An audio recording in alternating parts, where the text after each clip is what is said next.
Ito ang Garza Island, isang napakagandang isla na matatagpuan sa lugar na Magsaysay, Occidental Mindoro, kung saan naninirahan ng mahigit 50 pamilya na taga iba't ibang lugar. Paano nga ba nabubuhay ang mga taga rito nang walang supply ng tubig at kuryente?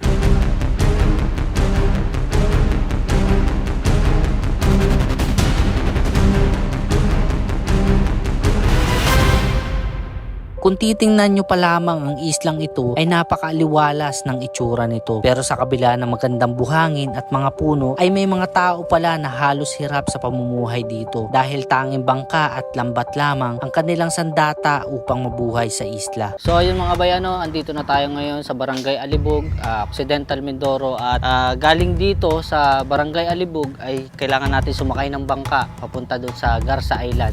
So ayun bay, pasakay na tayo ng bangka. Ito tayo ng bangka. So yung baysan hindi malakas ang dagat. Paalis na ngayon yung bangka. At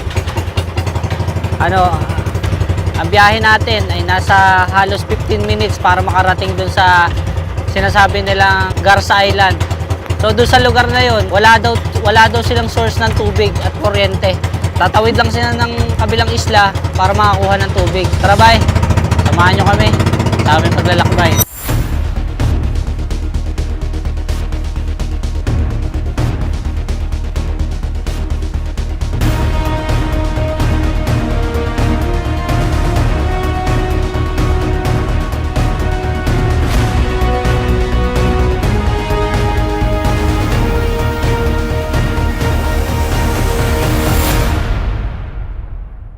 So ayan mga bayano, andito na ngayon tayo sa Garza Island at dito na tayo, nakadaong na tayo.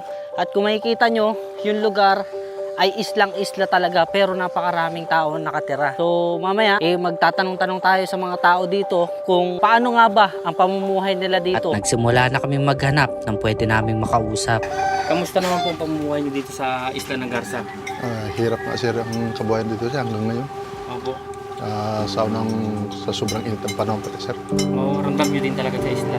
Kahit isla doon, sobra talagang init. Saka yung kabuhayan sir rin, napakahirap na. Ano po ba yung pinagkakabuhayan nyo dito sa isla? Yung ano na sir, yung lambat na maliliit dito lang sa gilid, ay wala namang ibang mahuli dito sir. Wala namang pwedeng pagtaniman dito ng mga ng mga pagkain. Kagaya mga kamuting kahoy na yan. Paano po ba kayo na patira dito sa isla ng Garza? Kasi tayo kami sir, galing Samar, taga-Samar kami sir. Okay. Samar, nakapunta lang kami dito na tungkol sa pagpangisda nga. Ang kabuhayan ay pagdating dito ay ganun din.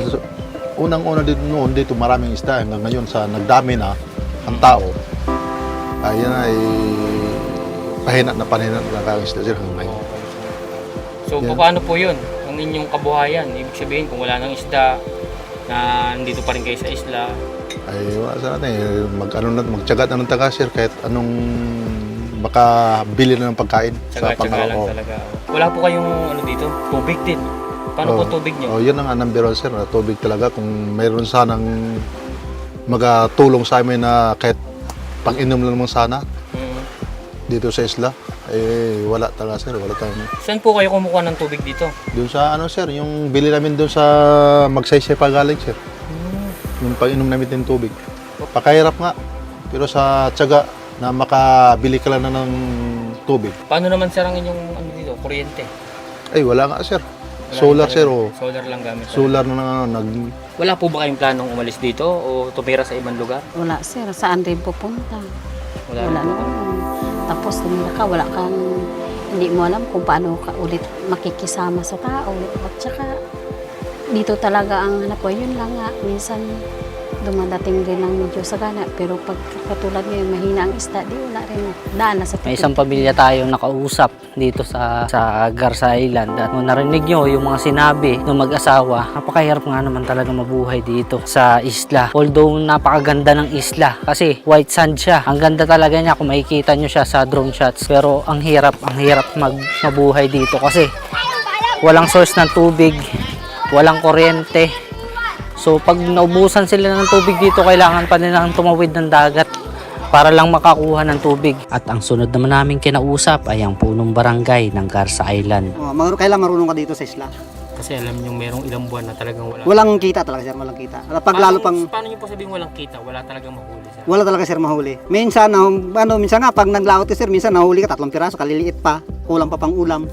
May time talaga na hindi mo talaga sir alos araw-araw merong meron kang nahuhulit, may bibinta. Wala. Mahirap man ang mamuhay sa Isla Garza na minsan ay hindi mapagbigay ang karagatan, ay nananatili pa rin ang kabutihan at masayang pamilya ng mga nakatira dito. Kaya saludo ko sa lahat ng mga mangingisda na lumalaban ng patas, maitaguyod lang ang kanilang pamilya. So yun bye, dito na matatapos ang aking video. At i-like mo, i-share mo, at mag-comment ka na rin. At kita-kita tayo sa susunod na video.